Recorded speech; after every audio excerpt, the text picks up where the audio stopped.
जय माता दी। राधे राधे एवरीवन। पहले दिन हमें स्थापना कैसे करनी है और पूजा कैसे करनी है, चलिए वीडियो शुरू करते हैं। सबसे पहले तो नवरात्रि के पहले दिन हम स्नान आदि करने के बाद एक चौकी लगाएंगे। चौकी पर लाल रंग का वस्त्र बिछा लेंगे। उसके बाद चावल का आसन देकर हम माता रानी के स्वरूप को विराजमान करेंगे। माता रानी की फोटो या मूर्ति जो भी आपके पास है उनको विराजमान कर दीजिएगा। उसके बाद फिर हम जवारे बोएंगे। शारदीय नवरात्रि में जवारे बोना बहुत शुभ माना जाता है, तो जवारे आप हो सके तो जरूर बोइएगा। जवारे बोने के लिए आप मिट्टी का कुंडा ले सकते हैं या कोई प्लेट थाली वगैरह ले सकते हैं। उसमें मिट्टी भर लेंगे, थोड़े जौ हम उसमें डाल देंगे। जो पात्र हमने लिया है उस पर कलावा बांधेंगे और तिलक कर देंगे। इस तरह हम जवारे बोते हैं। जवारे का जो ये कुंडा है ये आप वैसे तो कहीं पर भी चौकी पे रख सकते हैं, लेकिन अगर आप जवारे के कुंडे के ऊपर कलश की स्थापना कर रहे हैं तो माता रानी के राइट हैंड की तरफ, यानी जो पूजा कर रहा है उसके लेफ्ट हैंड की तरफ आप इसे रख दीजिए। अब हम कलश स्थापना करेंगे तो मिट्टी का मैंने कलश ले लिया है, इस पर मोली बांध ली, स्वास्तिक बना लिया, गंगा जल डाल दिया। फिर हम इसे शुद्ध जल से भर लेंगे। इसमें हल्दी, सुपारी, सिक्का, लौंग, इलायची, ये पांचों चीजें हम डालेंगे। आपके पास मिट्टी का कलश नहीं है तो आप तांबे पीतल का लोटा भी ले सकते हैं। अब इसमें हम आम के पत्ते लगा देंगे, तो आम के पत्तों पर तिलक करके हम आम के पत्ते इसमें सजा देंगे। 5, 7, 9 पत्ते आप ले सकते हैं। अब हमें क्या करना है, जटा वाला नारियल लेना है। नारियल पर तिलक करके लाल रंग का कपड़ा बांध देंगे। लाल रंग का कपड़ा ना हो तो आप सिर्फ मोली भी बांध सकते हैं।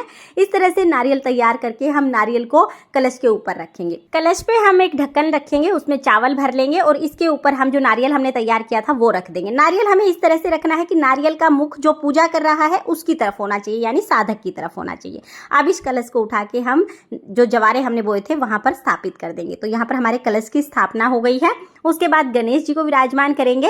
इस तरह से पहले दिन हमें स्थापना करनी है। आप चाहें तो आप नवग्रह की स्थापना भी कर सकते हैं या बिना नवग्रह की स्थापना किए भी आप पूजा कर सकते हैं। अब हम पूजा शुरू कर देंगे। तो सबसे पहले हम देसी घी का दीपक जलाएंगे। आप चाहें तो आप अखंड दीपक भी जला सकते हैं या आप सिंपल साधारण दीपक जला सकते हैं। तो यहाँ पर मैं देसी घी का सिंपल दीपक जला लूंगी। दीपक जलाने के बाद हम संकल्प करेंगे, हे माता रानी, आज से 9 दिन तक मैं आपकी व्रत पूजा कर रही हूँ। आप मेरे घर में निवास करें और अगर कोई गलती रह जाती है तो मुझे क्षमा करें और मेरी मनोकामनाओं को पूर्ण करें।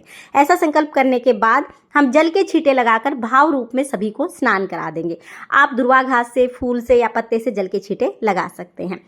हमने स्नान करा दिया है। इसके बाद हम वस्त्र स्वरूप कलावा समर्पित कर देंगे। गणेश जी को हम जनेऊ चढ़ाएंगे। अगर जनेऊ नहीं है तो कोई बात नहीं, सिर्फ कलावा भी चढ़ा सकते हैं।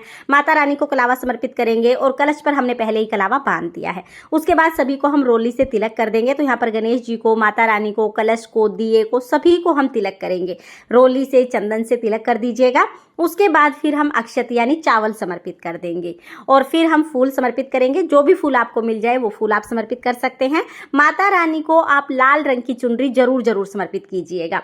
लाल रंग की चुनरी समर्पित करना बहुत शुभ माना जाता है, तो पहले दिन आप चुनरी समर्पित कर दीजिएगा। उसके बाद स्थापना वाले दिन हो सके तो मीठा पान आप समर्पित कीजिए। मीठा पान ना हो तो पान के पत्ते पर पताशा, सुपारी, लौंग, इलायची रखकर ये हम पान के रूप में माता को समर्पित कर देते हैं। हम भोग समर्पित करेंगे तो भोग में पताशे का भोग सबसे ज्यादा शुभ माना जाता है। पताशे का भोग आप पूरे 9 दिन तक माता रानी को जरूर समर्पित करें। पताशे ना मिले तो मिश्री ले सकते हैं। इसके बाद पंचमेवे, ऋतु फल, ये सब भोग हम समर्पित करते हैं। इसके साथ ही पूजा में हमें 1 लोटा जल जरूर समर्पित करना है। जल के बाद ही भोग पूर्ण होता है, तो जल हम जरूर समर्पित करेंगे।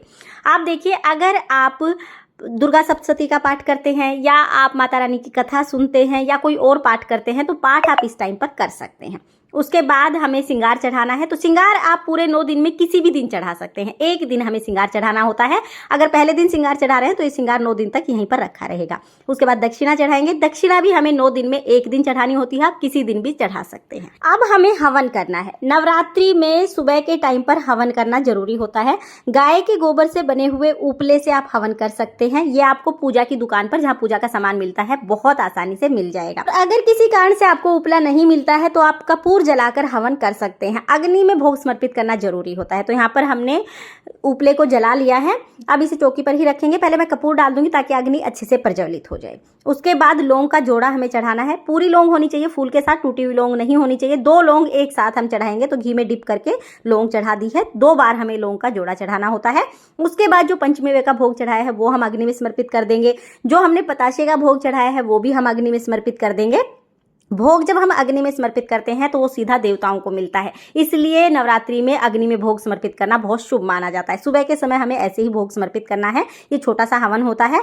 जो आपने पान का पत्ता चढ़ाया है या जो मीठा पान चढ़ाया है उसका भी हम एक बीड़ा बना लेंगे। तो इस तरह से देखिए इसका बीड़ा बना लेंगे। जो लौंग है वो इसमें हम अटका देंगे तो बिल्कुल बीड़े की तरह बन जाएगा। इसको भी हम हवन में ही समर्पित कर देंगे। तो जो अग्नि हमने जलाई है उसी में हम इस पान को समर्पित कर देंगे। उसके बाद आप थोड़ा सा कपूर और घी डाल दीजिएगा ताकि अग्नि अच्छे से प्रज्वलित हो जाए। इस तरह से हम भोग समर्पित करेंगे यानी हवन कर देंगे। उसके बाद थोड़ा सा जल हाथ में लेके 2 बार हम इस हवन के ऊपर से छिड़क देंगे। तो इस तरह से हवन पूर्ण हो जाएगा।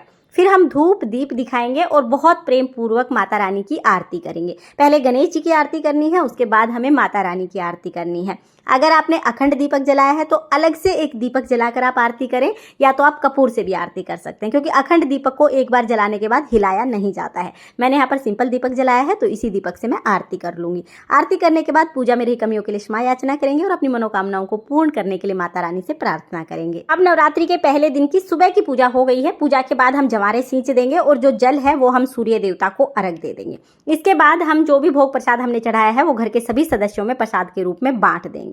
तो इस तरह से हमें सुबह की पूजा करनी है। शाम के टाइम भी हमें माता रानी को भोग लगाना है और आरती करनी है। तो शाम के टाइम सिंपल भोग लगाया जाता है, हवन करना जरूरी नहीं होता है। शाम के टाइम बस हम भोग लगाएंगे और आरती करेंगे। इस तरह शाम को पूजा करनी है।